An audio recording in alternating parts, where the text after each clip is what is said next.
Selamat siang para pemirsa, para murid dan santri. Tetap ini masih tanggal 28 April tahun 2022 Masehi. Guru masih memberi pembelajaran, pengertian, pemahaman sekaligus untuk pengetahuan sebagai tolak ukur dalam kehidupan berbangsa dan bernegara. Dari video yang tadi menerangkan tentang karma, ya. Apa yang disebut karma, masuk ke karma pribadi, ini masuk dalam karma jamak. Karma jamak, guru memberi judul di video ini kan karma suatu negara. Karena sudah jamak, diberilah diterangkan mulai karma keluarga, ya. Maka dari tulisan ini diberi judul karma rumah tangga dan karma negara. Guru menganalisa, mengajak para pemirsa untuk memahami, mengamati tentang kehidupan secara pribadi individu, tentang keluarga masing-masing. Sebesar apapun keluarga manusia disebut kakak, ya, keluarga. Itulah pasti terbentuknya antara orang tua dan putra. Bila dijabarkan adalah bapak dan ibu, putra dan putri. Tatkala bila ini sudah dirangkai dalam satu kesatuan, makanya ada yang disebut bapak dan ibu orang tua. Itu perilaku bapak dan perilaku ibu. Itu bila tidak simetris dengan kehidupan, dengan perilaku yang kurang tepat, tidak sinergik dengan alam dan moral manusia, dia akan menghasilkan sesuatu karma, sesuatu membentuk keadaan yang tidak baik. Itu bisa berupa rusaknya ekonomi, panasnya keluarga, rusaklah tubuh. Sehingga dengan memahami bahwa kerusakan atau karma itu siksa berupa rusak atau hancurnya ekonomi, rusaknya tubuh, rumah tangga dan dalam keadaan tidak harmonis. Mau tidak mau, bapak dan ibu ditambah sama dengan hasilnya pasti mengena pada dampak yang dikatakan putra dan putri. Makanya kadang manusia bertanya dalam pikirannya, apakah benar guru karma orang tua itu berdampak kepada putra dan putri? Sedangkan dari cerita dan keterangan dari orang-orang bahwa setiap manusia itu disesuaikan dengan kodratnya masing-masing. Ada yang mengatakan, wa may ya'mal misqala dzarratin khairan yara wa may ya'mal misqala dzarratin syarran yara. Sehingga manusia berasumsi dikira per manusia ini mempunyai kodrat masing-masing. Apa yang dimaksud siapapun yang menanam per individu memang betul per individu. Tapi tatkala individu A ditambah dengan individu B, ini menghasilkan nilai individu baru. Ya, satu contoh, bapak ditambah ibu sama dengan individu yang disebut orang tua. Nah, lebih jelas ya. Jangan dilihat bapaknya, jangan dilihat ibunya. Tatkala bapak ditambah ibu sama dengan individu orang tua. Tatkala bapak dan ibu ditambah perbuatan karma baik dan buruknya, menghasilkan sesuatu yang baru namanya orang tua. Ini bisa mempengaruhi karakter keadaan putra dan putri ini. Mempengaruhi, tidak bisa memastikan, mempengaruhi. Bila putra dan putri ini tidak mendapatkan kekuatan pikiran yang kuat, pendidikan yang tidak akurat, ini bisa dihasilkan dari karma orang tua sehingga menentukan pola pikir putra dan putrinya. Dengan memahami ini sudah digambarkan atau dicontohkan. Satu contoh, bapak ditambah ibu, menjadilah suatu keadaan. Satu contoh, bapak dan ibu, perilaku bapak dan ibu ditambah menjadi keadaan orang tua. Satu contoh, orang tua ini bila keadaannya dingin, ibaratnya hujan lebat. Berhubung ini orang tua, kira-kira yang di sebelah ada putra dan putri, berdampak enggak dengan keadaan hujan yang sangat lebat? Pasti dialah kedinginan. Artinya sudah bisa dipastikan bahwa perilaku orang tua, bapak dan ibu sangat mempengaruhi kepada putra dan putri. Hanya mempengaruhi, tidak memastikan. Itu jadi untuk dipahamkan, oh caranya begitu. Kalau sudah mengerti ini, bagaimana seharusnya kita, bagaimana belajar mensenyalaraskan, diselaraskan pola pikir laki-laki dan perempuan, bapak dan ibu selaras. Tatkala ini sudah selaras, dengan perlahanlah kita akan memberi asupan tentang pemahaman kehidupan kepada generasi kita yang disebut putra-putri. Ajarkanlah sesuatu ilmu itu yang pasti. Jangan ilmu yang katanya. Itu nanti rusak juga pola pikir anak-anak. Lebih baik tidak mendengarkan janji-janji atau dogma-dogma yang mengatasnamakan apapun. Itu nanti menjadi kerusakan pola pikir. Dalam pemahaman antara orang tua dan anak di filsafat Jawa kadang ada satu masukan. Bila orang tua, satu contoh bapak dan ibu ketemu neptunya, kadang putra pertama neptunya tinggi, putra kedua neptunya kecil. Itu nanti pengaruh dengan hoki dan rezeki. Itu memang iya. Semua hukum alam yang ada di dunia itu sudah ditentukan sebelum manusia itu ada, sehingga manusia itu hanya bisa membaca.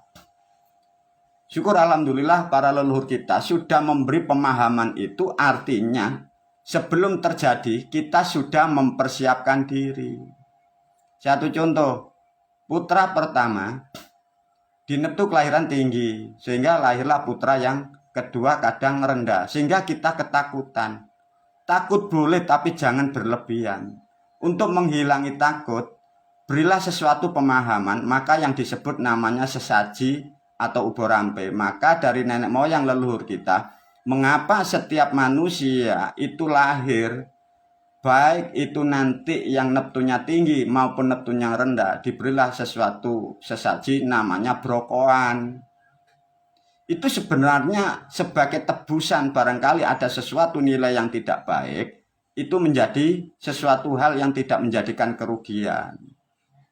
Nah sekarang yang jadi problem, brokoan itu sesuatu hal yang sangat akurat untuk mengatur perilaku hoki rezeki manusia mulai lahir. Dirubah dengan orang-orang yang tidak bertanggung jawab, dirubah menjadi hakekoh. Sehingga apa yang dimaksud dari ilmu dan tuntunan, alat-alat ritual, bentuk-bentuk yang sudah disiapkan mulai polo pendem itu tidak mengena. Untuk masuk di sini sudah guru masuk ke kata brokoan, dirubah menjadi barokahu. Itu bahasa Jawa. Makanya yang dimaksud brokohan itu mendapat berkah berupa putra dan putri. Karena berkah itu diberilah bentuk syukur kepada bumi. Tatkala dari syukur itu semoga barangkali neptunya yang sedikit tidak membawa dampak negatif di dalam keadaan keluarga itu. Nah, untuk menilai angka kadang manusia itu menjadi kecil hati. Satu contoh, ada keluarga A, ada keluarga B, ada keluarga C. Di dunia mempunyai derajat masing-masing. Itu semua sudah terukur sesuai dari keluarganya. Satu contoh ya, ada manusia dari keadaan, anggap aja permisi, dari keluarga sudro atau keluarga ekonomi lemah. Putranya mempunyai neptu 18. Seakan-akan dia berharap rezekinya nanti akan lebih banyak. Meskipun neptunya banyak, tapi kalau pola pikir bapak dan ibu tidak simetrik dengan alam, masih menghayal yang bukan-bukan, tetap keluarga ini pun dalam keadaan susah atau juga tidak ada perubahan.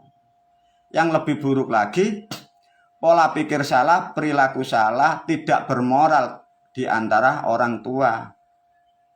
Putra malah neptunya kecil, sangat susah. Nah, artinya bila ditarik kesimpulan, neptu berapapun, kalau orang tua ini menjalankan ilmu yang benar, ilmu yang tepat, bukan dogma, artinya keluarga ini akan tertata lebih baik tentang ekonomi.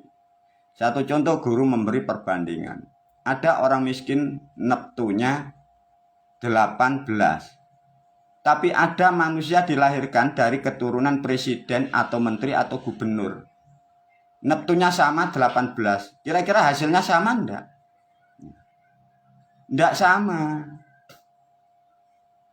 Maka kalau memahami nilai itu per keluarga, tapi buatlah perbandingan dari suatu keluarga yang lain. Ada keluarga keturunan dari menteri mungkin atau gubernur. Kan sangat dimungkinkan juga punya keturunan, punya putra. Lahirnya di angka yang sangat kecil 7. Artinya semua manusia itu meliputi dari per individu keluarga. Mungkin besar bagi nilai besar 18 bagi keturunan A. Mungkin 7 kecil bagi keturunan B. Tapi diterangkan sebesar-besar dari keturunan yang dari Sudra, sekecil-kecil keturunan dari bahasa keluarga Satrio, ini masih lebih besar. Agar tidak menjadikan pola pikir yang salah, tidak mampu menerima keadilan Tuhan, maka tariklah secara pribadi. Tidak usah melihat orang lain, melihat itu hanya sebagai perbandingan. Dengan memahami ini kita lebih tahu tentang masa depan ekonomi kita tatkala kita bertambah putra. Dengan memahami ini, apa yang sudah diajarkan para leluhur itu segeralah kita lakukan. Bagi yang sudah tidak mengerti, alhamdulillah, guru sudah mulai mengajarkan dari beberapa kitab yang sudah diajarkan. Kelak tetap akan dibagi lewat video-video yang akan disiapkan.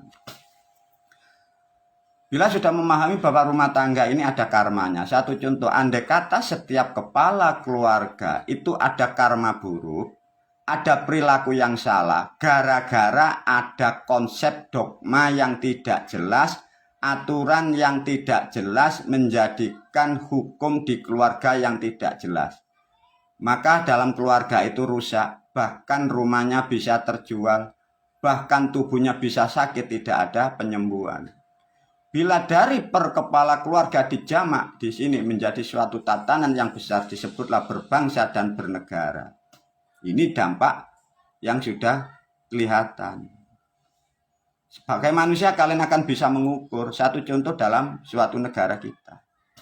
Ya, diberi gambaran. Ini tentang karma negara. Sebenarnya kalau manusia ini mengerti, tapi banyak manusia juga yang tidak tahu. Sebelum kita merdeka, sebelum dimerdekakan pada tahun 1945. Masuk ke belakang, bisakah kalian memahami, tahukah Anda apa yang ada dalam peradaban sebelum merdeka? Ini masih banyak karma yang belum diselesaikan. Penipuan, pembunuhan, perusakan. Itu belum selesai karma itu. Dan setelah di tahun 1945 kita dibukalah, diberi status nilai kemerdekaan. Mungkin kemerdekaan hanya sebagai simbolis, tapi kemerdekaan untuk kehidupan di suatu negara kita ini belum selesai. Lebih parah lagi setelah terbentuknya suatu negara, Republik Indonesia setelah merdeka tahun 1945. Dibuatlah undang-undang atau aturan atau hukum. Itu bila dianalisa itu tidak masuk akal. Artinya di pola pikir seluruh bangsa Indonesia ada sesuatu asupan yang dimasukkan otak. Itu seluruh Indonesia gara-gara aturan dan undang-undang ini. Makanya berasumsi menghayal terus. Sama dengan keluarga yang suka menghayal. Rusaklah rumah tangga ini, rusaklah keluarga ini, hancurlah rumah-rumahnya. Nah ini terjadi di negara kita ini. Bila kalian paham ya, mungkin bagi khalayak umum tidak paham atau belum mengerti.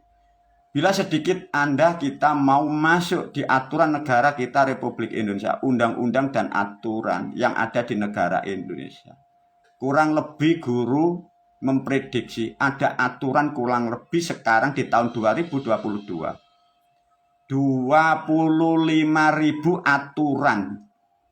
Coba, bila kalian mau masuk. Mbak hanya memprediksi karena Mbak tidak tahu faktanya. Jadi artinya satu manusia, satu keluarga, ada anak dan ibu. Itu diberi aturan begitu banyak. Kira-kira bisa melangkah enggak manusia itu? bisa bergerak atau tidak. Itu tanpa disadari para pembuat aturan, pembuat undang-undang di negara Indonesia. Yang membuat aturan sudah mati, sudah meninggal, sudah jadi tengkorak. Aturannya masih ada. Nah, inilah masalah di negara kita yang sangat besar. Maka banyak undang-undang atau aturan itu yang tidak masuk akal, tidak bisa dikonsumsi oleh umat manusia, terutama rakyat dan bangsanya. Maka setiap warga ini rusak, padat otaknya. Ini tidak ada solusinya. Karena waktu yang membuat undang-undang tidak paham dampaknya. Banyak kepentingan dari pribadi, dari golongan, dan bermain-bermain. Yang lebih repot, lebih konyol. Yang membuat aturan undang-undang ini sudah jadi tengkorak. Aturannya tidak dirubah. Maka rusaklah suatu bangsa dan negara tatkala aturan ini tidak sesuai dengan moral, tidak sesuai dengan fakta yang ada. Secara pemikiran para pendengar, para pemirsa, kita sudah memprediksikan, kita akan tahu pastilah akan sesuatu, ada karma yang besar di suatu negara ini. Tatkala karma sudah menyatu atau menilai karma dalam suatu negara, itulah yang disebut akan terjadinya bencana itu yang besar. Mengapa? Inilah nanti yang akan diriset secara alamiah. Inilah. Tidak akan pernah mungkin suatu negara itu menjadi baik kalau asalnya ini buruk. Ini harus diriset dulu. Barulah tumbuh sebagian manusia mulai mengerti. Yang jadi pertanyaan, kira-kira dampak apa? Ini loh yang dikhawatirkan kadang bagi pakar-pakar, kadang guru sebagai manusia. Secara hitung-hitungan, bukan ramalan, bukan prediksi. Manusia, kalian para pemirsa sudah bisa mengetahui. Jangankan suatu negara, rumah tangga pun kalau ada aturan itu tidak sesuai dengan yang apa di dalam keluarga, tumbang rumah tangga, hancurlah rumah itu karena ada aturan yang tidak masuk akal. Nah, ini sudah terjadi di negara Indonesia paling tidak minimal dari tahun 1945 sampai 2020, ini 22 ini mengembang. Secara hitungan siklus, kemarin guru di video lain sudah memberi gambaran, ini loh nanti, dari 20 ini masuk. Coba kalau kita mau masuk sebentar lagi di dalam Pilpres, undang-undang yang begitu banyak, itu tidak didaur ulang. Rusaklah nanti peradaban di negara ini. Saling menghujat, saling menghina, saling mencuri, saling menyalahkan, saling menjegal ini. Inilah guru yang mengatakan kurang lebih nanti tahun 2025 Masehi sampai 2030 ini nanti negara kita akan mengalami setak, kegelapan, kegelisahan, nggak tahu arah langkahnya, solusinya di mana. Ini loh nanti yang sangat rawan ini. Susah dalam keadaan suatu negara kurang lebih berapa juta sekarang? Hampir 300 juta. Ini susah, tidak tahu arahnya. Inilah yang diprediksikan oleh nenek moyang kita. Dan menungso dunia bakal ngalami kayak gabah di inter. Tidak tahu solusinya. Mengapa? Karena di dalam pikiran, terutama para pemimpin yang mengatur negara, sejak lahir dibekali pikiran itu yang asumsi, yang katanya dituangkan menjadi aturan juga pun katanya. Sehingga dijalankan tidak sesuai kodrat kehidupan. Kita secara manusia akan tahu.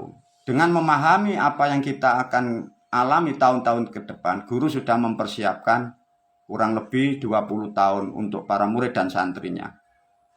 Selamatkan diri kita masing-masing, selamatkan keluarga kita masing-masing. Cara, sistemnya, ilmunya sudah diajarkan guru, konsep-konsepnya sudah disiapkan. Karena ini mau tidak mau pasti dengan hukum pemahaman ini kita tahu ini pasti akan terjadi. Suatu karma akan merusak, akan menghancurkan dari suatu tidak kebenaran. Yang disebut tidak benar adalah tidak masuk akal atau tidak adil. Lihat dan analisa peradaban di negara kita Republik Indonesia. Tapi tidak akan pernah ada solusi karena apa yang di dalam otak para pejabat dan para pemimpin dan rakyatnya, apa yang diasup di dalam pikiran, semua itu hanya katanya dan katanya.